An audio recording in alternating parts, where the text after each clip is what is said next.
దానికి ఆయనకి అండదండగా గౌరవ పిసిసి అధ్యక్షులు మహేష్ కుమార్ గౌడ్ గారు చాలా క్లియర్ కట్ గా చెప్పి నన్ను ఇక్కడ పంపించిండ్రు. ఏదున్నా కూడా హాస్పిటల్ ఖర్చు ఆల్రెడీ మా సోదరుడు మెట్టు సాయి కుమార్ ఇక్కడ రావడం జరిగింది. నేను కూడా పార్టీ తరఫున వారికి కొంచెం ఆర్థిక సాయం అందించడం జరిగింది. తప్పనిసరిగా వారికి ఏదైనా కూడా వారి హెల్త్ కంప్లీట్ గా రికవర్ అయ్యేంత వరకు పూర్తి స్థాయిలో బాధ్యత కాంగ్రెస్ పార్టీ తీసుకుంటది. నేను ఈ సందర్భంలో భారతీయ జనతా పార్టీ నాయకులకు కూడా విజ్ఞప్తి చేస్తున్నా, ఏదైతే ప్రొటెస్ట్ అనేది శాంతియుతంగా ప్రొటెస్ట్ చేయడం అనేది అందరి బాధ్యత, అందరి నైతిక అర్హత, అది ప్రజాస్వామ్యంలో కామన్. భారతీయ జనతా పార్టీ నాయకులు కాంగ్రెస్ పార్టీ ఆఫీస్కి వచ్చాడు, కాంగ్రెస్ పార్టీ వాళ్ళు భారతీయ జనతా పార్టీ ఆఫీస్కి వెళ్ళడము ఇది అనేక సందర్భాల్లో జరిగింది. కానీ ఈ క్రమంలో రాళ్లతోటి కట్టెలతోటి దాడి చేసే సంస్కృతి, అక్కడ పోలీస్ అధికారులు ఉన్నారు, జర్నలిస్టులు ఉన్నారు. సరే మా పైన కోపం ఉంటే మా పైన మీరు రాళ్ళు ఇస్తడం ప్రయత్నించారు. ఈ రోజు ఒక సోదరుడు జర్నలిస్ట్ కి ఈ రోజు నెత్తివలిగి రక్తం వచ్చే పరిస్థితి ఏర్పడదు. జరగరాంది ఇంకేదైనా జరిగి ఎవరైనా ప్రాణాలు కోల్పోతే దానికి బాధ్యత ఎవరు వివరిస్తారు?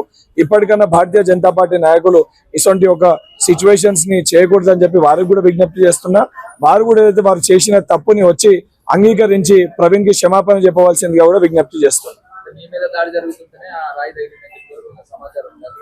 నేను అదే అంటున్నా, మా పైన గానీ ఎవరిపైన గానీ ప్రొటెస్ట్ చేస్తే రాళ్లతోటి కట్టెలతోటి దాడి చేయాల్సిన అవసరం ఏంది?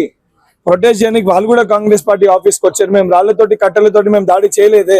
ప్రజాస్వామ్యంలో నిరసన తెలియజేసే అవకాశం, హక్కు ప్రతి ఒక్కరు కూడా కల్పించాలి. కానీ నిరసన తెలియజేస్తే రాళ్లతోటి కట్టెలతోటి ఈ రకంగా ప్రవర్తిస్తామని సరైన విధానం కాదు. తప్పనిసరిగా ఈ విధానాన్ని మార్చుకోవాలి. ఏదైతే వారు చేసిన తప్పు ఈ రోజు భారతదేశ యువకుల పక్షాన శాంతియుతంగా మేము నిరసన తెలియజేస్తున్నాం. వాళ్ళే దీన్ని ప్రారంభించడం జరిగింది.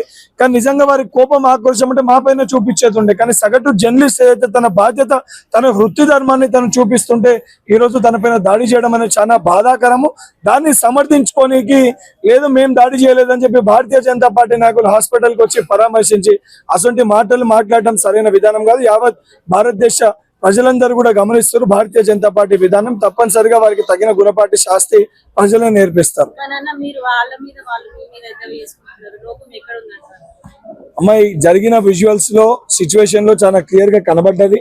ఎవరు ఆడ ప్రొటెస్ట్ లో స్వయంగా శాసన మండలి సభ్యునిగా, ప్రభుత్వ విప్పుగా శాంతియుతంగా ఎటువంటి ఆయుధాలు కానీ కర్రలు ఏవి లేకుండా కూడా మేము అక్కడికి వెళ్ళి శాంతియుతంగా ప్రొటెస్ట్ చేసే ప్రయత్నం చేసినాం. మేము బీజేపీ ఆఫీస్ దాకా కూడా వెళ్ళలే. ఆ బ్యారిగేడ్స్ దగ్గరనే ఆగి మా నిరసనను మేము తెలియజేసినాము. సో దట్ ప్రవీణ్ కూడా అప్పుడే నా వాయిస్ తీసుకున్నప్పుడు ఆల్ ఆఫ్ సడన్ గా కట్టెలతోటి రాళ్లతోటి ఆఫీస్లోకి వెళ్ళి తీసుకొని వచ్చి దాడి చేయాల్సిన సంస్కృతి ఎందుకు? పోలీస్ అధికారుల చేత లాఠీలు ఉన్నాయంటే వాళ్ళు లా అండ్ ఆర్డర్ కంట్రోల్ చేయడానికి లాఠీల్ని వాడతారు. కానీ ఈరోజు బీజేపీ కార్యకర్తల చేతిలో లాఠీలు పట్టుకొని ఈ రకంగా దాడులకు పాల్పడతామంటే ఏ దిక్కున తీసుకొని వెళ్తున్నారు? వారు చేసిన ఒక తప్పుని ఈరోజు ప్రశ్నిస్తున్నాం.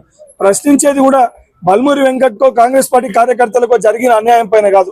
భారతదేశ యువత ఈ రోజు ఢిల్లీ నడిబొట్టున వచ్చి మాకు న్యాయం చేయండి, ఇప్పటివరకు 150 పేపర్లు లీక్ అయినా 28 మంది విద్యార్థులు చనిపోయినరు, దానికి సమాధానం చెప్పమని అడుగుతుంటే దానికి సమాధానం చెప్పకపోగా ఈ రకంగా తిరిగి దాడులు చేయడం అనేది సరైన విధానం కాదు.